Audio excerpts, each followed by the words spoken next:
എൻ്റെ പേര് ടെഫ്ന തോമസ്. ഞാൻ ഛത്തീസ്ഗഡിൽ നിന്നാണ് വരുന്നത്. എൻ്റെ വീട് ഇവിടെ ചേന്നവേലിക്കടുത്ത് തിരുവിഴയാണ് എൻ്റെ സ്വന്തം വീട്.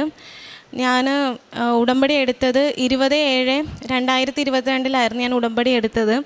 ഉടമ്പടി എടുക്കാനുണ്ടായ സാഹചര്യം, ഞാൻ നേഴ്സായിട്ട് ഹൈദരാബാദ് വർക്ക് ചെയ്യുമായിരുന്നു. അപ്പോൾ എനിക്കുണ്ടായ തുടർച്ചയായ രോഗാവസ്ഥകൾ മൂലമാണ് ഞാൻ ഇവിടെ വന്ന് ഉടമ്പടി എടുത്തത്. എൻ്റെ മൂക്കിന് ചെറിയൊരു വളവുണ്ട്. അപ്പോൾ അതുകൊണ്ട് എനിക്ക് ആദ്യം അതിൻ്റേതായിട്ടുള്ള പ്രശ്നങ്ങളൊന്നും ഉണ്ടായിരുന്നില്ല. പക്ഷേ പിന്നീട് എനിക്കത് രാത്രിയിൽ എനിക്ക് ഉറങ്ങാൻ പറ്റാതെ എൻ്റെ മൂക്കടഞ്ഞ് എനിക്ക് ഭയങ്കര ബുദ്ധിമുട്ടായി തുടങ്ങി. ഡ്യൂട്ടിക്ക് പോയിട്ട് വന്ന ശേഷവും എനിക്ക് ഉറങ്ങാനൊന്നും പറ്റാത്ത സാഹചര്യമായി. അങ്ങനെ ഞാൻ ഡോക്ടറിനെ കണ്ടു, മെഡിസിൻ യൂസ് ചെയ്യാൻ തുടങ്ങി. നേസൽ ഡ്രോപ്സും നേസൽ സ്പ്രേയും എല്ലാം യൂസ് ചെയ്തു. പക്ഷേ എനിക്ക് അതിനൊന്നും കുറവൊന്നും ഉണ്ടായില്ല. അങ്ങനെ ഞാൻ തുടർച്ചയായിട്ടുള്ള ഉപയോഗം കാരണം എൻ്റെ മൂക്കിൽ നിന്ന് എനിക്ക് ബ്ലീഡിങ് വരാൻ തുടങ്ങി. അങ്ങനെ ഞാനത് നിർത്തി. പിന്നെ എന്തും ആകട്ടെ എന്നുള്ള രീതിയിൽ തന്നെ ഞാൻ ആ മെഡിസിൻ നിർത്തി.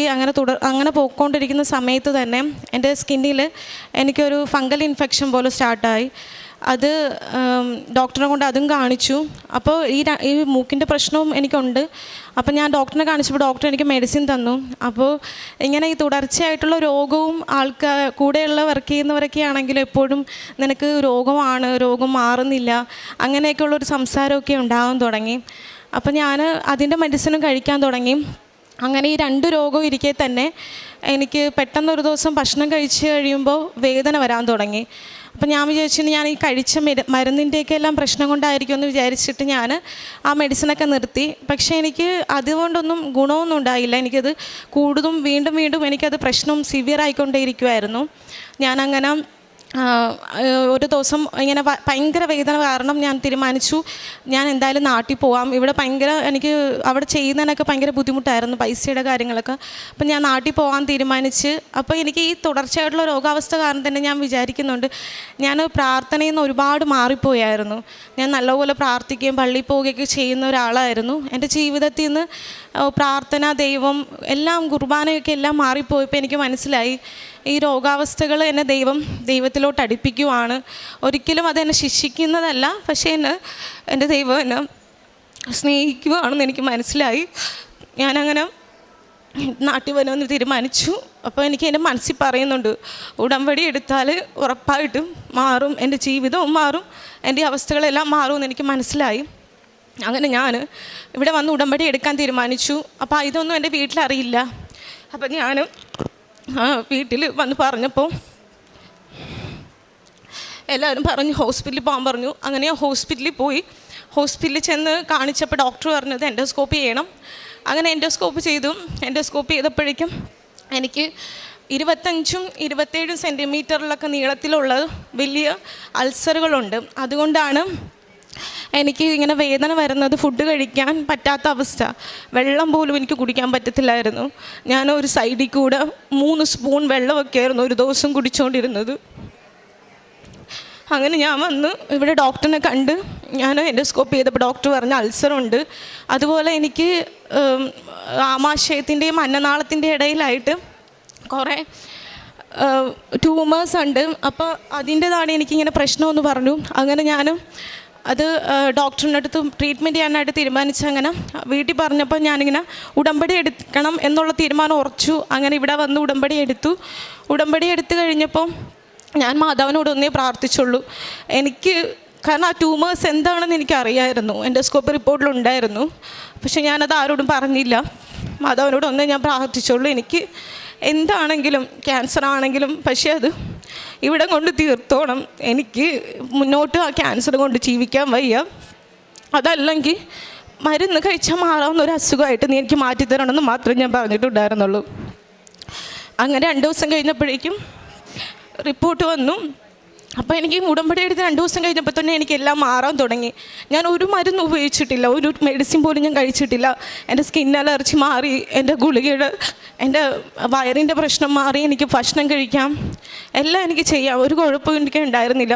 അങ്ങനെ 2 ദിവസം കഴിഞ്ഞപ്പോൾ എനിക്ക് എൻഡോസ്കോപ്പി റിപ്പോർട്ട് വന്നപ്പോൾ അതിലുണ്ടായിരുന്നത്, ഞാൻ മാതാവിനോട് എങ്ങനെ പ്രാർത്ഥിച്ചു അത് തന്നെയായിരുന്നു എനിക്ക് അമ്മ തന്നത്. എനിക്ക് മരുന്ന് കഴിക്കാവുന്ന ഒരു രോഗത്തിലേക്ക് എനിക്ക് മാറ്റി തന്നു. അപ്പോൾ എല്ലാവർക്കും സ്വാഭാവികമായിട്ട് ചിന്തിക്കാം, ചിലപ്പോൾ എനിക്കങ്ങനെ വേറെ പ്രശ്നമൊന്നും ഇല്ലാത്തത് കൊണ്ടായിരിക്കും എന്ന് നമ്മൾ ചിന്തിക്കും. പക്ഷേ ഞാൻ ആ റിപ്പോർട്ട് വേറെ ഏതെല്ലാം ഡോക്ടറിനെ കാണിച്ചു, അവരൊക്കെ പറഞ്ഞത് ഈ റിപ്പോർട്ട് തെറ്റാണ്, ഇത് വലിയ ക്യാൻസർ പോലത്തെ എന്തോ അസുഖമാണ്, അല്ലാണ്ട് ഈ ഒരിക്കലും ഈ മരുന്ന് കഴിച്ചാൽ മാറാവുന്ന ഒരു അസുഖമല്ല എന്ന് തീർത്ത് എല്ലാ ഡോക്ടർമാരും പറഞ്ഞു. അപ്പോഴൊക്കെ എനിക്ക് ഉറപ്പുണ്ടായിരുന്നു മാതാവാണ് എന്നെ രക്ഷിച്ചതെന്ന്. ശരിക്കും ഞാൻ ആ ബയോപ്സി റിപ്പോർട്ട് അവിടെ കണ്ട സമയത്ത്, ഞാൻ ബസ്സിലിരുന്ന റിപ്പോർട്ട് നോക്കുന്നേ, അന്നേരം കണ്ട സമയത്ത് ഞാൻ ഇതുവരെ ദൈവസ്നേഹം എന്ന് നമ്മൾ പറഞ്ഞ് കേൾക്കും, അച്ഛന്മാരാണെങ്കിലും എല്ലാവരും പറഞ്ഞ് കേട്ടിട്ടുണ്ട്. പക്ഷെ ഞാൻ അന്ന് ആ നിമിഷം ബസ്സിലിരുന്ന് ഞാൻ ദൈവസ്നേഹം എന്താണെന്ന് അറിഞ്ഞു. ദൈവത്തെക്കുറിച്ചും കേട്ടിട്ടുണ്ടെങ്കിൽ ഞാനത് അനുഭവിച്ചറിയുക ചെയ്തത്. ആ നിമിഷം അന്നോട്ട് ഇന്ന് വരെ ഞാൻ ആ സ്നേഹം അറിയുന്നുണ്ട്. ആരുമില്ലാതിരുന്ന പല സാഹചര്യത്തിലും എനിക്ക് ദൈവം മാത്രമേ ഉണ്ടായിട്ടുള്ളൂ. എനിക്ക് നന്ദി പറയാനൊന്നും എനിക്കറിയത്തില്ല, കാരണം എത്രത്തോളം നന്ദി പറയണമെന്ന് എനിക്കറിയില്ല എനിക്കിത് തന്നതിന്. അതിനുശേഷം അതാണ് എൻ്റെ ജീവിതത്തിൽ എനിക്ക് ഏറ്റവും ദൈവത്തെ ഞാൻ സ്നേഹിച്ചു തുടങ്ങിയൊരു നിമിഷം അതായിരുന്നു. അതിനുശേഷം എൻ്റെ ഹസ്ബൻഡിന് ഒരു സ്ഥിരമായിട്ടുള്ളൊരു ജോലി ഉണ്ടായിരുന്നില്ല. അപ്പം ഞാൻ മാതാവിനോട് പ്രാർത്ഥിക്കുമായിരുന്നു, എനിക്കൊരു ജോലി ഞങ്ങൾക്ക് വേണമെന്ന് പ്രാർത്ഥിക്കുമായിരുന്നു. അങ്ങനെ ഞങ്ങൾക്ക് സെൻട്രൽ ഗവൺമെൻറ് എക്സാം വന്ന സമയത്ത്, ഹസ്ബൻഡ് നേഴ്സാണ്, ഞാനും നേഴ്സാണ്. അപ്പോൾ ഹസ്ബൻഡ് എക്സാം വന്നു സെൻട്രൽ ഗവൺമെൻറ്റിൻ്റെ. അപ്പോൾ അത് അപ്ലൈ ചെയ്ത് ഹസ്ബൻഡ് എഴുതി 3 വർഷമായിട്ട് ട്രൈ ചെയ്യുന്നതാണ്. പക്ഷേ ആ ഒരു സമയത്ത് ഞാൻ മാതാവിനോട് പ്രാർത്ഥിച്ച് തുടങ്ങിയ സമയത്ത് അന്ന് എക്സാമിലാണ് ഹസ്ബൻഡിന് എക്സാമിന് കിട്ടിയത്. അതും മാതാവിൻ്റെ വലിയൊരു അനുഗ്രഹമാണെന്ന് എനിക്കറിയാം. അതും ഹസ്ബൻഡിന് കുറച്ച് വിശ്വാസക്കുറവുണ്ടായിരുന്നു, അതിനോട് പുള്ളിക്ക് സ്വന്തം കഴിവ് കൊണ്ടാണ് കിട്ടിയത് എന്നുള്ളൊരു ചിന്തയുണ്ടായിരുന്നു. അപ്പം ഞാനത് മാതാവിനോട് പറഞ്ഞ് എപ്പോഴും പ്രാർത്ഥിക്കുമായിരുന്നു. അങ്ങനെ ഈ ഡോക്യുമെൻ്റ് വെരിഫിക്കേഷൻ്റെ സമയത്ത് ഒരു സർട്ടിഫിക്കറ്റിൻ്റെ ഒരു ഇഷ്യൂ വന്നു. അങ്ങനെ അത് ഞാൻ ഹസ്ബൻഡിന് പേടിയായി, ജോലി പോകുമെന്നുള്ളൊരു പേടിയുണ്ടായിരുന്നു.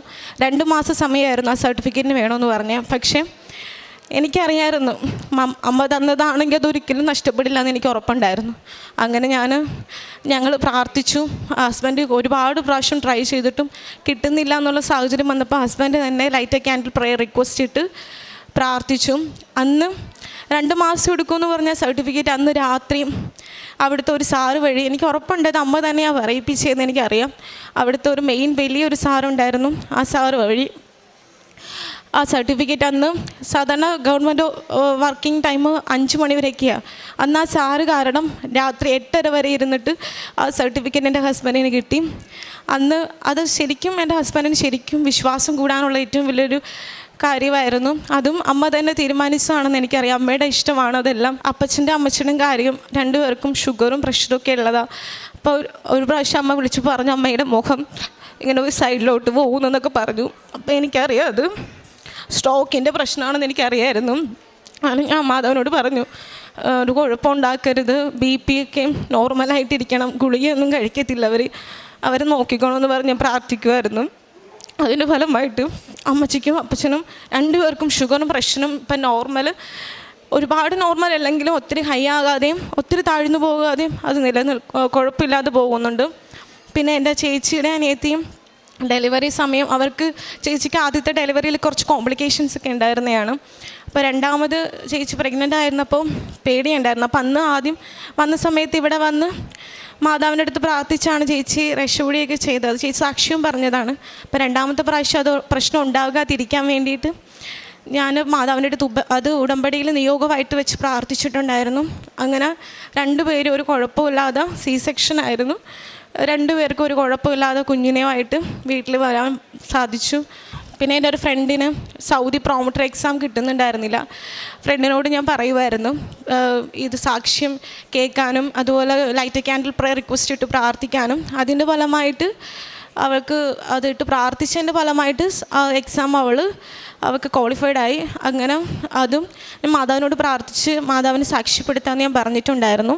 എനിക്ക് അങ്ങനെ പുറത്തോട്ടൊന്നും പോകാൻ പറ്റില്ല. ഛത്തീസ്ഗഡിൽ ഞങ്ങൾക്ക് ഭാഷയുടേതായിട്ടുള്ള കുറച്ച് ഇഷ്യൂസ് ഉണ്ട്. പക്ഷേ ഞങ്ങൾ ഹോസ്പിറ്റലിൽ അവിടെ ഫുഡ് കൊടുക്കുമായിരുന്നു, എല്ലാവർക്കും എല്ലാ മാസവും ഫുഡ് കൊടുക്കുമായിരുന്നു ഞങ്ങൾ. പിന്നെ കഴിയുന്നത് സാമ്പത്തികമായിട്ട് ആരും എന്ത് ചോദിച്ചാലും കൊടുത്തിട്ടേ ഉള്ളൂ എല്ലാവർക്കും. പിന്നെ പ്രേക്ഷിത പ്രവർത്തനമായിട്ട് ചെയ്തിരുന്നത് കൂടുതലും ഞാൻ ഫോൺ വഴിയോ ചെയ്തുകൊണ്ടിരുന്നത്. എല്ലാവർക്കും സാക്ഷ്യം അയച്ചു കൊടുക്കുമായിരുന്നു. ആരും എൻ്റെ അടുത്ത് വന്ന് മാതാവിനെക്കുറിച്ച് അല്ലെങ്കിൽ എന്ത് ചോദിച്ചാലും, വിഷമം പറഞ്ഞാലും വേദന പറഞ്ഞാലും ഒക്കെ ഞാൻ പറയുന്നത് ആദ്യം ഹോസ്പിറ്റലിൽ പോകാനൊന്നും ഞാൻ പറയത്തില്ല. കാരണം ഞാൻ നേഴ്സായിട്ട് പോലും ഞാൻ അങ്ങനെ പറയില്ല. ഞാൻ പറയുന്നത് മാതാവിൻ്റെ അടുത്ത് പോകും, പ്രാർത്ഥിക്കും, ഉറപ്പായിട്ടും നിങ്ങൾക്ക് അതിനോട് തീരുമാനം ഉണ്ടാകും എന്ന് ഞാൻ എപ്പോഴും പറയുമായിരുന്നു. അതുപോലെ ഫോണിലൂടെ എല്ലാവരുടെ വിഷമം കണ്ടിട്ട് അവർക്ക് അതനുസരിച്ചിട്ടുള്ള രീതിയിൽ ഞാൻ ഇവിടുന്ന് സാക്ഷ്യം കേൾക്കുമ്പോൾ എനിക്കറിയാം. അപ്പോൾ അവർക്ക് അതുപോലെ ഞാൻ അയച്ചു കൊടുക്കും, വചനങ്ങൾ അയച്ചു കൊടുക്കും, സ്റ്റാറ്റസ് ഇടുമായിരുന്നു. ഏതെല്ലാം രീതിയിൽ ആർക്കെല്ലാം ഈശോയുടെ അമ്മനെ ഞാൻ കൊടുക്കാൻ പറ്റുമോ അതെല്ലാ രീതിയിലും ഞാൻ കൊടുത്തിട്ടുണ്ട്. അതുപോലെ പത്രം ഇവിടുന്ന് മേടിച്ചുകൊണ്ട് പോകുന്നത് ഹിന്ദി ആണെങ്കിലും ഞാൻ അവിടെ ഛത്തീസ്ഗഡിൽ എല്ലാവർക്കും കൊടുക്കും. മലയാളവും അവിടെ ഒരുപാട് മലയാളികളൊക്കെ ഉണ്ട്, അവർക്കൊക്കെ കൊടുക്കും. പിന്നെ ഇവിടെയൊക്കെ കൊടുക്കാറുണ്ട്. എന്നെക്കൊണ്ടാവുന്ന രീതിയിൽ എൻ്റെ ദൈവത്തിനെ എപ്പോഴും ഞാൻ മഹത്വപ്പെടുത്തിയിട്ടുണ്ട്. അതുപോലെ എനിക്ക് നന്ദി പറയാനായിട്ട് ഞാൻ പറഞ്ഞ പോലെ എനിക്കറിയത്തില്ല. ഈ ജീവിതകാലം മൊത്തം ഈശോയ്ക്ക് അമ്മയ്ക്ക് ഞാൻ സമർപ്പിച്ചുകൊണ്ട് നന്ദി പറയുന്നു. യേശുവേ നന്ദി, യേശുവേ സ്തുതി. പരിശുദ്ധ അമ്മയുടെ മധ്യസ്ഥതയിൽ ഈ ഒരു സാക്ഷ്യത്തിൽ ഏറ്റവും പ്രധാനപ്പെട്ട 3 കാര്യങ്ങളിലൊന്ന്, ഈ മകൾ സാക്ഷ്യം പറയുമ്പം ഉടമ്പടി ദൈവസ്നേഹത്തിനെ അനുഭവിക്കുവാനായിട്ട് എന്നെ പഠിപ്പിച്ചു എന്നുള്ളതാണ്. കുറച്ചും കൂടെ വ്യക്തമായിട്ട് പറയുമ്പോൾ പരിശുദ്ധ അമ്മയോട് ചേർന്നുള്ള നമ്മുടെ ജീവിതം അമ്മ നമ്മളെ പഠിപ്പിക്കുന്നത് ദൈവത്തിന് എത്രത്തോളം നമ്മൾ പ്രിയപ്പെട്ടവരാണെന്നുള്ളത്. അത് സാക്ഷ്യങ്ങൾ പ്രാർത്ഥനയിൽ വിലയിരുത്തുന്നവർക്കത് മനസ്സിലാവും. എല്ലാവരും ഏറ്റവും അവസാനം തിരിച്ചറിയുന്നത് അവരുടെ നിയോഗങ്ങൾക്കും അപ്പുറം അവരെ സ്നേഹിക്കുന്നൊരു ദൈവത്തിൻ്റെ സാന്നിധ്യമുണ്ടെന്ന്. അത് വ്യക്തമായിട്ട് പറഞ്ഞില്ലെങ്കിലും സാക്ഷ്യങ്ങളുടെ അവസാനം എല്ലാം അവസാനിക്കുമ്പോൾ അവർ കൂടുതൽ പ്രാർത്ഥിക്കുന്നതായിട്ട് എല്ലാവരും പറയുന്നുണ്ട്. അപ്പോൾ ആ പ്രാർത്ഥന ഇസിക്കൽ ടു ദൈവത്തോടുള്ള സ്നേഹമൊന്നും കൂടി അർത്ഥമുണ്ട്. രണ്ടാമത്തത്, പരിശുദ്ധ അമ്മയുടെ ഈ പ്രത്യക്ഷീകരണത്തിൻ്റെ അനുഭവങ്ങൾ പറയുമ്പോൾ, തൻ്റെ ജീവിത പങ്കാളിയുടെ അനുഭവം പറയുമ്പോഴും മറ്റ് ഏതൊരു വ്യക്തിയുടെ അനുഭവം പറയുമ്പോഴും ഓൺലൈനിൽ പ്രെയർ റിക്വസ്റ്റ് ഇട്ടതിനെക്കുറിച്ച് പറയുന്നുണ്ട്. അപ്പം ഏത് സ്ഥലത്ത് നിന്നും പരിശുദ്ധ അമ്മയുടെ പ്രത്യക്ഷീകരണത്തിൻ്റെ ഒരു സാക്ഷ്യത്തിനായിട്ട് ഒരാൾ തൻ്റെ നിയോഗങ്ങളിലൂടെ ശ്രമിക്കുമ്പോൾ അമ്മ അത് നടത്തി കൊടുക്കും. അത് ഒരു പ്രെയർ റിക്വസ്റ്റ് ഇടുമ്പോൾ പോലും അതിലൊരു ദൈവ സാന്നിധ്യം ഒരാൾക്ക് അനുഭവിക്കാൻ സാധിക്കുന്നു എന്നതിനർത്ഥം അത്രത്തോളം പരിശുദ്ധ അമ്മ തൻ്റെ പ്രത്യക്ഷീകരണത്തിൻ്റെ സാക്ഷികളായിട്ട് മാറുവാനായിട്ട്, അല്ലെങ്കിൽ പരിശുദ്ധ അമ്മ പ്രത്യക്ഷീകരണത്തെ അത്രയും ഗൗരവമായിട്ട് ഒരുപാട് പേരുടെ ഇടയിലേക്ക് എത്തിച്ചേരുവാൻ ഇടവരുത്തുന്നു എന്നുള്ളതാണ്. മൂന്നാമത്തത്, ഉടമ്പടിയിലൂടെ ലഭിച്ച വ്യക്തിപരമായ അനുഭവത്തിനെക്കുറിച്ച് മകൾ പറയുന്നുണ്ട്. അത് തന്നെ ഏറ്റവും പ്രധാനപ്പെട്ടതാണ്. ഏറ്റവും പ്രധാനപ്പെട്ടത് വ്യക്തിപരമായൊരു അനുഭവം ഉണ്ടാവുക. രണ്ടാമത്, നമ്മൾ പ്രാർത്ഥിച്ചിട്ട് മറ്റുള്ളവർക്കൊരു അനുഭവം ഉണ്ടാകുന്നത് ഉടമ്പടി സാക്ഷ്യങ്ങളുടെ മറ്റൊരു പ്രത്യേകതകളാണ്. അവർ പറയുന്നത് എപ്പോഴും മറ്റുള്ളവർക്ക് ലഭിച്ച അനുഭവങ്ങൾ അവരെപ്പോഴും പറയാറുണ്ട്. നിങ്ങൾ സാക്ഷ്യങ്ങൾ കേൾക്കുമ്പോൾ മനസ്സിലാവും. കാരണം നമുക്കൊരു അനുഭവം ഉണ്ടാകുന്നു, നമ്മൾ പ്രാർത്ഥിക്കുമ്പോൾ മറ്റൊരാൾക്ക് അനുഭവം ഉണ്ടാകുന്നു. ഇത് രണ്ടും നമ്മുടെ വിശ്വാസ ജീവിതത്തെ വർദ്ധിപ്പിക്കാൻ ഇടവരുത്തും. ഏറ്റവും അവസാനം അവർ സാക്ഷ്യം പറയുന്നതിനോടൊപ്പം വ്യക്തമായിട്ട് ഈശോനെയും മാതാവിനെയും മറ്റുള്ളവർക്ക് കൊടുക്കണം, അറിയണം എന്നുള്ള ബോധ്യത്തോടെ ഉടമ്പടിയിലെ നിബന്ധനകൾ വ്യക്തമായിട്ട് പാലിക്കുന്നുണ്ട്. അപ്പോൾ ഈ ഉടമ്പടിയിൽ വിശ്വസ്തയോടെ നിൽക്കുന്നവരോട് ദൈവം വിശ്വസ്തനായിരിക്കും എന്നുള്ളത് പഴയ നിയമം തൊട്ട് പുതിയ നിയമം വരെയുള്ളത്. കാരണം ദൈവം വിശ്വസ്തനാണ്, അവൻ ഉടമ്പടിയിൽ വിശ്വസ്തനായിട്ട് നിലനിൽക്കും, ഒരു ദൈവ സാന്നിധ്യം നൽകും എന്നുള്ളത് ഉറപ്പാണ്. അപ്പോൾ ഈ ഒരു സാക്ഷ്യം നമ്മളെ ഏറ്റവും കൂടുതൽ ചിന്തിപ്പിക്കേണ്ടത് ദൈവസ്നേഹത്തിന് വേണ്ടിയുള്ള പ്രാർത്ഥന ഉണ്ടാവണം. ഉടമ്പടി അതിനുള്ളൊരു മാർഗവുമാണ്. അപ്പോൾ പരിശുദ്ധ അമ്മ ഈ ഒരു സ്നേഹം മനസ്സിലാക്കുവാനായിട്ട് അമ്മ നമ്മളോടൊപ്പം ഉണ്ടാകുമെന്നുള്ളത് ബോധ്യപ്പെടുത്തി തരുന്നൊരു സാക്ഷ്യമാണ്. അപ്പോൾ ഈ ഒരു ദൈവസ്നേഹത്തിന് വേണ്ടിയുള്ള പ്രാർത്ഥന ഉടമ്പടിയിൽ ഒരു നിയോഗമായിരിക്കട്ടെ എന്ന് പ്രത്യേകം ഓർമ്മപ്പെടുത്തുന്നു. നമുക്ക് ഈ സാക്ഷ്യത്തെ പ്രതി നമുക്ക് കരങ്ങളടിച്ച് ദൈവത്തിൻ്റെ നാമം മഹത്വപ്പെടുത്താം. അത്യപൂർവ ദൈവാനുഭവങ്ങൾ ഇനി നിങ്ങൾക്കും സ്വന്തം. ഈ യൂട്യൂബ് ചാനൽ ഇതുവരെ സബ്സ്ക്രൈബ് ചെയ്തിട്ടില്ലെങ്കിൽ ഇപ്പോൾ തന്നെ സബ്സ്ക്രൈബ് ചെയ്യുക. ഈ വീഡിയോ ഇപ്പോൾ തന്നെ നിങ്ങളുടെ സുഹൃത്തുക്കൾക്ക് ഷെയർ ചെയ്തുകൊണ്ട് കർത്താവിൻ്റെ പ്രേക്ഷിതരാകുക.